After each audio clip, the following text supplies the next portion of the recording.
already, invite a friend and bring them on out, and let's show some unity during this time. All right?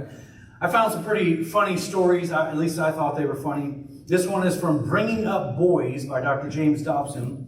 He talks about in 7th grade, the biology teacher had us dissect fetal pigs. My friend and I pocketed the snout of the pig and then stuck it on the water fountain so that water shot straight out of the pig's nostrils. No one really noticed until they were bent over just about to take a drink. The problem is we wanted to stick around and see the results, but then we started laughing and then we got caught. And we all got the paddle for that, he said. Boys will be boys. That's what boys do. They stick pig snouts on water fountains. While working for an organization that delivers lunches to elderly shut-ins, I used to take my 4-year-old daughter on my afternoon rounds. She was unfailingly intrigued by the various appliances of old age, particularly the canes, walkers, and wheelchairs. One day I found her staring at a pair of false teeth sitting in a glass jar, and he braced himself for the inevitable barrage of questions.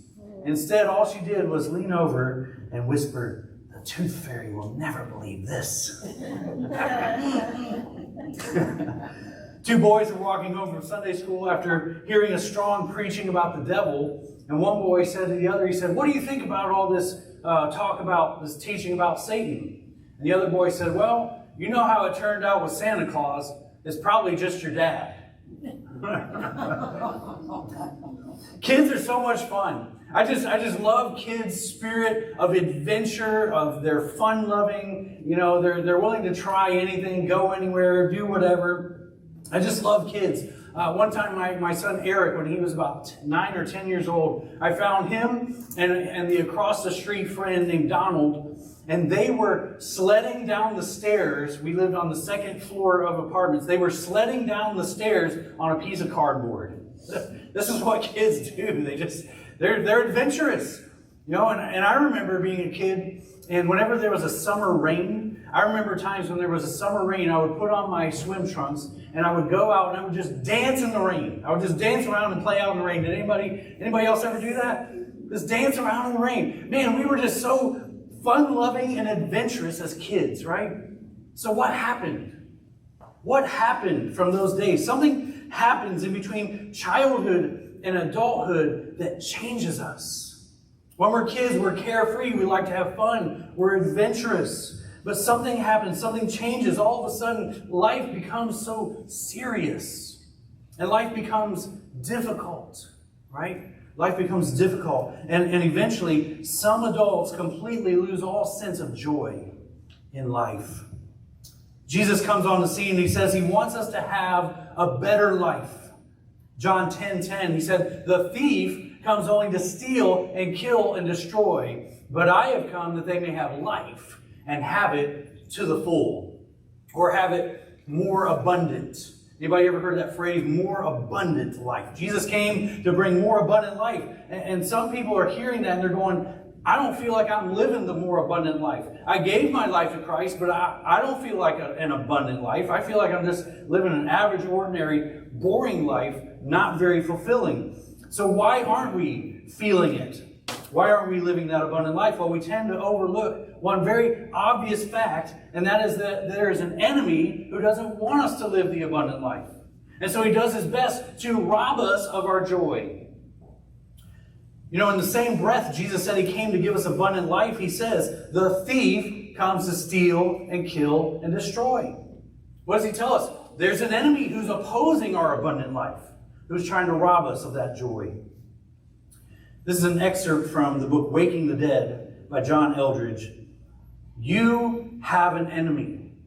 He is trying to steal your freedom, kill your heart, destroy your life. Very, very few people live like that. The alarm clock goes off, they hit the snooze button, catch a few extra winks, they gulp down a cup of coffee on their way to work, wonder why there's so many hassles, grab some lunch, work some more, come home under sort of a cloud, look at the mail, have dinner, watch a little TV, feed the cat, and fall into bed without even once wondering how the enemy might have been attacking them that day. All they know is they sure aren't enjoying that abundant life that Christ talked about. That's all they know. And I'm saying, ding, ding, ding, we have a winner. I think that's exactly why we're not enjoying the abundant life that Jesus came and talked about. The enemy is working hard to steal it from us. There's an interesting part of the story in the story Wizard of Oz in the book that isn't in the movies. So in the book, the Tin Woodsman was a real man who lived a real life, and he was in love with this beautiful maiden. And he had dreams of marrying this beautiful maiden someday once he could earn enough money to build them a cottage out in the woods. Well, the Wicked Witch hated their love, and she would cast spells at the Tin Woodsman and that would cause injury on himself until one by one he lost all of his limbs, and they had to be replaced by artificial ones made out of tin. It seemed to be going his way at first. You know, he was nearly as powerful as a machine, and with a heart that loved and arms that never tired, he seemed sure to win. And then he writes, I thought I had beaten the Wicked Witch then, and I worked harder than ever, but I little knew how cruel my enemy could be. She thought of a new way to kill my love for the beautiful Munchkin maiden, and made my axe slip again, so that it cut right through my body, splitting it in two halves. Once more, the tinner came to my help and made me a body of tin, fastening my tin arms and legs and heads to it by means of joints, so that I could move around as well as ever. But alas, I now had no heart, so that I lost all my love for the Munchkin girl, and did not care whether I married her or not. Of course, he stood out in the rain too long, and he rusted. And during the year, the Tin Woodsman said, I stood there, I had time to think that the greatest loss I had known was the loss of my heart. Notice, there was a man who was once real and alive and in love. But after a series of blows to his body, he had lost his heart. He became a hollow man that was just going through the motions. Notice also that it was the Wicked Witch who brought the disaster upon him.